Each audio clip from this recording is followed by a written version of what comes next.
Chronic kidney disease എങ്ങനെ വരുന്നു എന്നും അതിൻ്റെ ലക്ഷണങ്ങൾ എന്തൊക്കെ കാണാമെന്നും നമുക്ക് നോക്കാം. മെയിൻ കിഡ്നിയുടെ ഒരു ഫംഗ്ഷൻ എന്ന് പറയുന്നത് വേസ്റ്റ് ഡിസ്പോസലാണ്.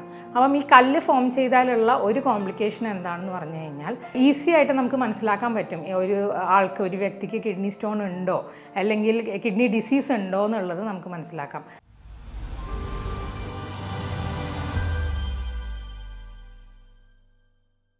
നമസ്കാരം, ഞാൻ ഡോക്ടർ രോഷ്നി പ്രമോദ്.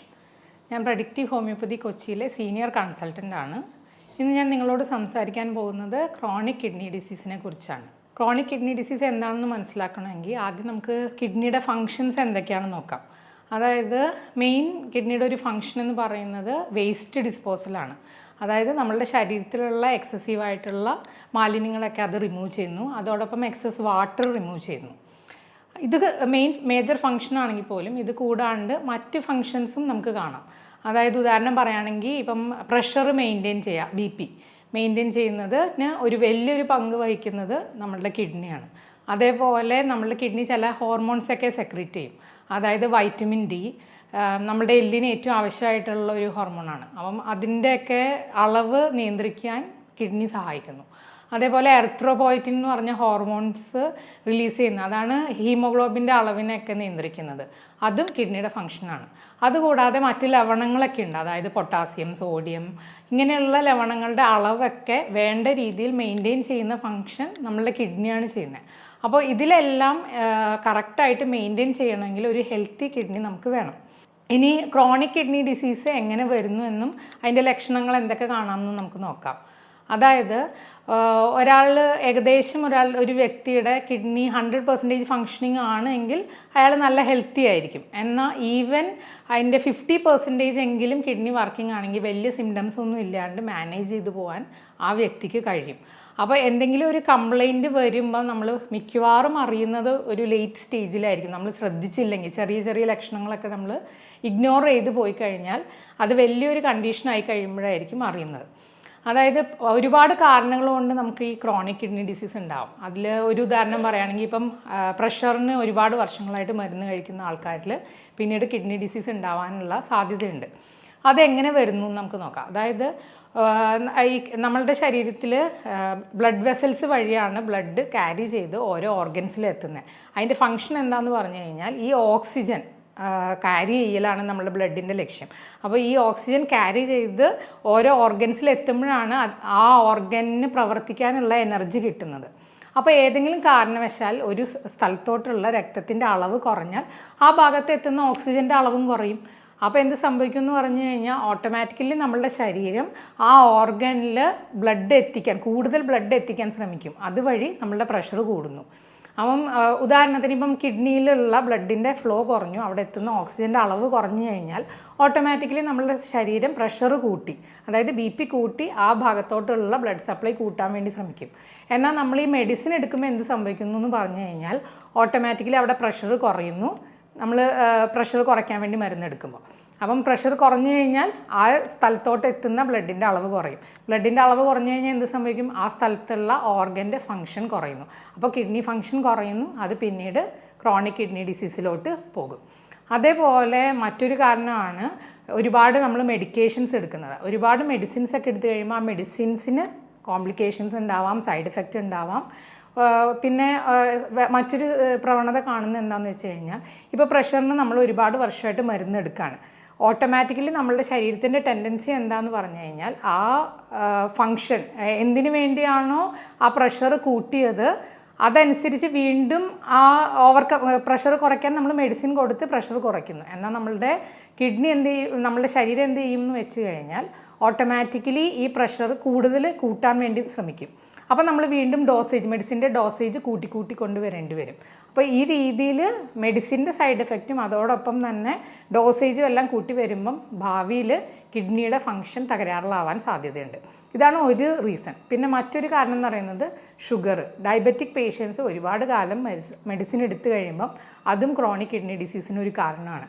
അതിൻ്റെ കാരണം എന്താണെന്ന് പറഞ്ഞു കഴിഞ്ഞാൽ ഒരു ഷുഗറുള്ള പേഷ്യൻറ്റിൻ്റെ രക്തക്കുഴലിൽ ഗ്ലൂക്കോസിൻ്റെ കണ്ടൻറ്റ് കൂടുതലായിരിക്കും.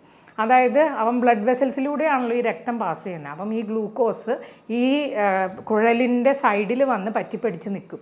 അപ്പം ഓട്ടോമാറ്റിക്കലി ഈ ബ്ലഡ് വെസൽസിൻ്റെ ഫ്ലെക്സിബിലിറ്റി കുറഞ്ഞ് സ്റ്റിഫനിങ് ഉണ്ടാവും. അതിൻ്റെ റിസൾട്ട് എന്താണെന്ന് പറഞ്ഞാൽ ബ്ലഡ് ഫ്ലോ അവിടെ തടഞ്ഞു, ആ വഴി നേർത്ത് പോകും. അപ്പം ആ ബ്ലഡ് ഫ്ലോ കുറയുമ്പം വീണ്ടും നേരത്തെ പറഞ്ഞ പോലെ തന്നെ ഓർഗൻസിലോട്ടുള്ള ബ്ലഡ് സപ്ലൈ കുറയുകയും അതുവഴി ആ ഓർഗന് ഡാമേജ് ഉണ്ടാവാനും സാധ്യമാകും. അപ്പം കുറേ കാലത്തേക്ക് മെഡിസിൻ എടുത്താലും അതേപോലെ ഈ ഡയബറ്റീസ് അല്ലെങ്കിൽ പ്രഷർ ഒക്കെ നിലനിന്നാലും അതെല്ലാം കിഡ്നിക്ക് ഡാമേജിനൊരു കാരണമാണ്. പിന്നെ മറ്റൊരു കാരണം എന്ന് പറയുന്നത് നമ്മൾ കോമൺ ആയിട്ട് കാണുന്ന കിഡ്നി സ്റ്റോൺ ഉണ്ടാവാനുള്ള മെയിൻ ഒരു റീസൺ ആയിട്ട് നമുക്ക് പറയാം വെള്ളം കുടിക്കുന്നതിൻ്റെ അളവ് കുറയുക എന്നുള്ളത്. നമ്മൾ ഇഷ്ടംപോലെ വെള്ളം കുടിക്കുന്ന ഒരാളാണെങ്കിൽ ഓട്ടോമാറ്റിക്കലി നമ്മുടെ ശരീരത്തിലുള്ള വേസ്റ്റ് മെറ്റീരിയലൊക്കെ ഈസി ആയിട്ട് എക്സ്പെൽ ചെയ്ത് പോകും. എന്നാൽ അങ്ങനെ ചെയ്യാതെ വെള്ളത്തിൻ്റെ അളവ് വളരെ കുറവ് കുടിക്കുന്ന ഒരു വ്യക്തിയിൽ എന്ത് സംഭവിക്കുന്നു എന്ന് പറഞ്ഞു കഴിഞ്ഞാൽ ഈ വേസ്റ്റ് മെറ്റീരിയൽസ് എല്ലാം കിഡ്നിയിൽ അടിഞ്ഞു കിടന്ന് അത് പിന്നീട് ഒരു ക്രോണിക് ഡിസീസിന് തന്നെ കാരണമാകും. അപ്പോൾ കല്ലൊക്കെ ഉണ്ടാവാനുള്ള മെയിൻ റീസൺ അതാണ്. അപ്പം ഈ കല്ല് ഫോം ചെയ്താലുള്ള ഒരു കോംപ്ലിക്കേഷൻ എന്താണെന്ന് പറഞ്ഞു കഴിഞ്ഞാൽ ഈ കല്ലിൻ്റെ സ്ഥാനം അനുസരിച്ച് പ്രോബ്ലംസ് കൂടും. അതായത് ഈ കല്ല് മൂത്രവാഹിനിയിലൂടെ പാസ് ചെയ്യുമ്പോൾ, അതായത് യൂറേറ്ററിലൂടെ പാസ് ചെയ്യുമ്പോൾ അതിൽ നേർത്ത ഏരിയാസ് എല്ലാം ഉണ്ട്. അപ്പം നേർത്ത ഏരിയാസിലേക്ക് കിഡ്നി സ്റ്റോൺ വന്നു കഴിഞ്ഞാൽ ഈവൻ ചെറുതാണെങ്കിൽ പോലും ചിലപ്പോൾ അത് അവിടെ നിന്ന് ബ്ലോക്ക് സൃഷ്ടിക്കാം. അപ്പോൾ ബ്ലോക്ക് ഉണ്ടാകുമ്പോൾ എന്ത് സംഭവിക്കും? മൂത്രം ശരിക്കും പാസ് ചെയ്യാതെ ആ കിഡ്നിയിൽ വെള്ളം കെട്ടി നിൽക്കും. അതിൻ്റെ ഒരു പ്രോബ്ലം എന്താണെന്ന് പറഞ്ഞു കഴിഞ്ഞാൽ നമുക്ക് 2 കിഡ്നി ഉണ്ട്. അപ്പം ഒരു കിഡ്നിയിലാണ് ഇത് സംഭവിക്കുന്നത് എങ്കിൽ ചിലപ്പോൾ ആ പേഷ്യൻറ്റിന് പ്രത്യേകിച്ച് സിംറ്റംസ് ഒന്നുമില്ല, ലക്ഷണങ്ങളൊന്നുമില്ല, അപ്പോൾ അറിയില്ല. ഒരു 50% എങ്കിലും ഒരു കിഡ്നി പ്രവർത്തിച്ചാൽ മതി ആ പേഷ്യൻ്റ് ഹെൽത്തി ആയിട്ട് മുന്നോട്ട് പോകാൻ. അപ്പോൾ ഒരു കിഡ്നി പ്രവർത്തിച്ചാലും വലിയ ബുദ്ധിമുട്ടുകളൊന്നും ലക്ഷണങ്ങളൊന്നും ഇല്ലാണ്ട് ആ വ്യക്തി സന്തോഷമായിട്ട് നല്ല രീതിയിൽ ലൈഫ് ലീഡ് ചെയ്യുന്നുണ്ടാവും. ആ സമയം കൊണ്ട് ഈ തടസ്സം കാരണം ബ്ലോക്ക് ഉണ്ടായി ഹൈഡ്രോനെഫ്രോസിസിലോട്ടും ആ കിഡ്നി ഡാമേജിലോട്ടും പോവാം. പിന്നീട് ഈ ഒരു ടെൻഡൻസി നിൽക്കുന്നു എന്ന് പറയുമ്പം അത് നെക്സ്റ്റ് കിഡ്നീനെയും അഫക്റ്റ് ചെയ്യാം. അതോടൊപ്പം തന്നെ നെക്സ്റ്റ് കിഡ്നിക്ക് എന്തെങ്കിലും ചെറിയൊരു ബുദ്ധിമുട്ട് വന്നാൽ തന്നെ ആ കിഡ്നിയും ഡാമേജിലോട്ട് പോകാം. അപ്പം ഒരു വളരെ ലേറ്റ് ആയിട്ടുള്ള സ്റ്റേജിലായിരിക്കും നമ്മൾ അറിയുന്ന ഈ പേഴ്സണിന് ഇങ്ങനത്തെ ഒരു കണ്ടീഷൻ ഉണ്ടായി എന്ന്. അപ്പോൾ ഇതിനൊക്കെയുള്ള ഒരു പരിഹാര മാർഗം എന്ന് പറയുന്നത് നമ്മൾ ഹെൽത്തി ആയിട്ടുള്ള ലൈഫ് സ്റ്റൈൽ ഫോളോ ചെയ്യുക, അതോടൊപ്പം തന്നെ ഇഷ്ടം പോലെ വെള്ളം കുടിക്കുക, അതേപോലെ ഇപ്പം പ്രോട്ടീൻ റിച്ച് ആയിട്ടുള്ള ഫുഡ് ഒക്കെ കുറയ്ക്കുക. അതായത് റെഡ് മീറ്റ് അല്ലെങ്കിൽ ഫാസ്റ്റ് ഫുഡ്, അതിലൊക്കെ ഫാസ്റ്റ് ഫുഡിൻ്റെ പ്രത്യേകത ഇഷ്ടം പോലെ ഉപ്പും അതേപോലെ സ്പൈസസ് ഒക്കെ കൂടുതലായിരിക്കും. അപ്പോൾ നമ്മുടെ ശരീരത്തിലെ ജലാംശം കുറയും. അപ്പോൾ അങ്ങനെയുള്ള ഫുഡൊക്കെ അവോയ്ഡ് ചെയ്യുക, നല്ലപോലെ എക്സസൈസ് ചെയ്യുക. പിന്നെ നമുക്ക് ചെയ്യാവുന്ന മറ്റൊരു കാര്യം എന്ന് പറഞ്ഞാൽ നമ്മളുടെ ബോഡി മാസ് ഇൻഡെക്സ് മെയിൻറ്റെയിൻ ചെയ്യുക. അതായത് ഇൻക്രീസ് ഒബീസിറ്റിയിൽ പോവാതെ സെഡൻറ്ററി ഹാബിറ്റ്സ് ഒക്കെ അവോയ്ഡ് ചെയ്ത് ഹെൽത്തി ആയിട്ടുള്ള ലൈഫ് സ്റ്റൈൽ ഫോളോ ചെയ്യുക. ഇതൊക്കെ ചെയ്യുമ്പം നമുക്കൊരു പരിധി വരെ വലിയ വലിയ അസുഖങ്ങളിൽ നിന്നും കോംപ്ലിക്കേഷൻ ഒന്നും പോവാണ്ട് നോക്കാം. പിന്നീട് നമ്മൾ ശ്രദ്ധിക്കേണ്ട മറ്റൊരു കാര്യം എന്ന് പറയുന്നത് നമ്മൾ ഈസി ആയിട്ട് നമുക്ക് മനസ്സിലാക്കാൻ പറ്റും ഒരു വ്യക്തിക്ക് കിഡ്നി സ്റ്റോൺ ഉണ്ടോ അല്ലെങ്കിൽ കിഡ്നി ഡിസീസ് ഉണ്ടോ എന്നുള്ളത് നമുക്ക് മനസ്സിലാക്കാം. ഉദാഹരണം പറയുകയാണെങ്കിൽ ഒരു യൂറിൻ ടെസ്റ്റ് ചെയ്ത് കഴിഞ്ഞാൽ നമുക്കതിൽ ഇൻക്രീസ്ഡ് പ്രോട്ടീൻസോ അല്ലെങ്കിൽ ക്രിസ്റ്റൽസോ ഒക്കെ ഉണ്ടെങ്കിൽ അറിയാം അവർക്ക് കിഡ്നി ഡാമേജിനുള്ള സാധ്യത ഉണ്ടെന്ന്. അത് എന്തുകൊണ്ട് മനസ്സിലാവുന്നു എന്ന് പറയാൻ വളരെ സിമ്പിളായിട്ടുള്ള ഒരു എക്സാമ്പിൾ ഞാൻ പറയാം. അതായത് നമ്മൾ ചായ അരിക്കുമ്പോൾ അരിപ്പയില്ലേ, ആ അരിപ്പയിൽ നമ്മൾ ചായ അരിക്കുമ്പോൾ എന്താ സംഭവിക്കുന്നത്? ആ ചായയിലെല്ലാം ആ അരിപ്പയിൽ നിന്ന് ചായ മാത്രം വരും. അതേ രീതിയിലുള്ള ഒരു അരിപ്പ പോലെയാണ് നമ്മളുടെ കിഡ്നി ഫങ്ഷൻ ചെയ്യുന്നത്. അപ്പം ആ കിഡ്നിയുടെ ആ അരിപ്പയിലൂടെ പാസ് ചെയ്യുന്ന സൈസ് ഓരോ അളവിലുള്ള മെറ്റീരിയൽസ് മാത്രമേ പാസ് ചെയ്യുള്ളൂ. അതിനെക്കാട്ടിലും വലിയ സൈസിലുള്ള ഈ പ്രോട്ടീൻസ് ഒന്നും ആ കിഡ്നിയിലൂടെ പാസ് ചെയ്ത് പോവില്ല. അപ്പം നമ്മൾ യൂറിൻ ടെസ്റ്റ് ചെയ്യുമ്പോൾ പ്രോട്ടീൻസ് ഉണ്ടെന്ന് പറഞ്ഞാൽ അതിലെന്താ മനസ്സിലാവുന്നത്? ആ അരിപ്പയിൽ എന്തോ ഒരു തകരാറ് വന്ന് അതിൻ്റെ ഹോള് വലുതായി. അതുകൊണ്ടാണ് ഈ പ്രോട്ടീൻസ് പോലെയുള്ള അല്ലെങ്കിൽ ക്രിസ്റ്റൽസ് ഒക്കെ യൂറിനിൽ വരുന്നത്. അപ്പം നമുക്കത് കാണുമ്പോൾ മനസ്സിലാക്കാം ഈ കിഡ്നിക്ക് എന്തോ ഒരു പ്രോബ്ലം ഉണ്ട് എന്നുള്ളത്. അതേപോലെ വേറെ ഒരു ടെസ്റ്റാണ് ബ്ലഡ് ടെസ്റ്റ്. ബ്ലഡ് ടെസ്റ്റിൽ ക്രിയാറ്റിൻ്റെ അളവ് കൂടുതലാണെങ്കിൽ നമുക്ക് മനസ്സിലാക്കാൻ പറ്റും ഈ പേഴ്സണിന് കിഡ്നി ഡാമേജ് ഭാവിയിൽ ഒന്നുകിൽ ആ സമയത്തുണ്ട്, വളരെ വലിയ ഇൻക്രീസ്ഡ് ലെവലിലൊക്കെ ആണെങ്കിൽ സാധാരണ ഒരു 1.5 എബോവ് ക്രിയാറ്റിൻ പോവില്ല. അപ്പോൾ അതിനെക്കാട്ടിലും വലിയ അളവിലാണ് കാണുന്നതെങ്കിൽ നമുക്ക് മനസ്സിലാക്കാം ഈ പേഴ്സണിന് കിഡ്നിയുടെ ഡാമേജ് ഉണ്ട്, അപ്പോൾ നമ്മൾ വേണ്ട കെയർ കൊടുക്കണം എന്നുള്ളത് മനസ്സിലാക്കാൻ പറ്റും.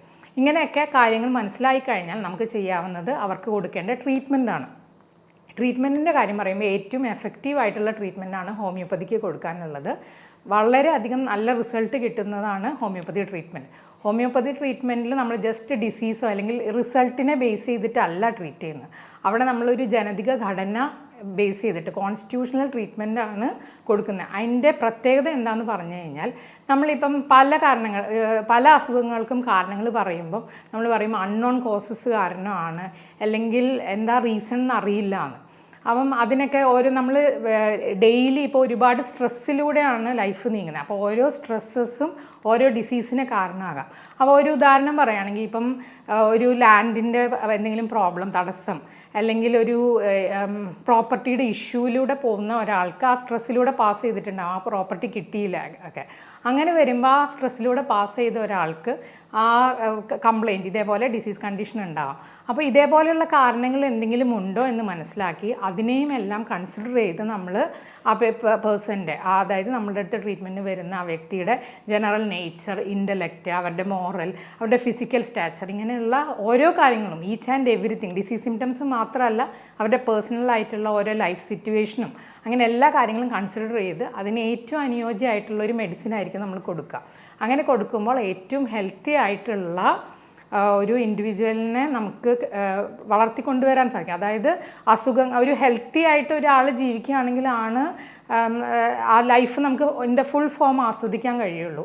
അതല്ലാതെ നമ്മളൊരു അസുഖമായിട്ട് ഒരാളെ വെറുതെ ജീവിപ്പിക്കുക എന്നുള്ളതല്ല, അല്ലെങ്കിൽ ഫ്രീക്വൻ്റ് ആയിട്ട് മെഡിസിൻ കഴിച്ചുള്ളൊരു ലൈഫല്ല വേണ്ടത്, ഹെൽത്തി ലൈഫ് സ്റ്റൈലാണ്. അങ്ങനെയുള്ളൊരു ഹെൽത്തി ലൈഫ് സ്റ്റൈൽ കൊടുക്കാൻ ഈ ഹോമിയോപ്പതി ചികിത്സ കൊണ്ട് സാധിക്കും. ഇതുവരെ പറഞ്ഞതിൽ നിങ്ങൾക്ക് എന്തെങ്കിലും സംശയം ഉണ്ടെങ്കിൽ നിങ്ങൾക്ക് എപ്പോൾ വേണമെങ്കിലും കോൺടാക്റ്റ് ചെയ്യാം.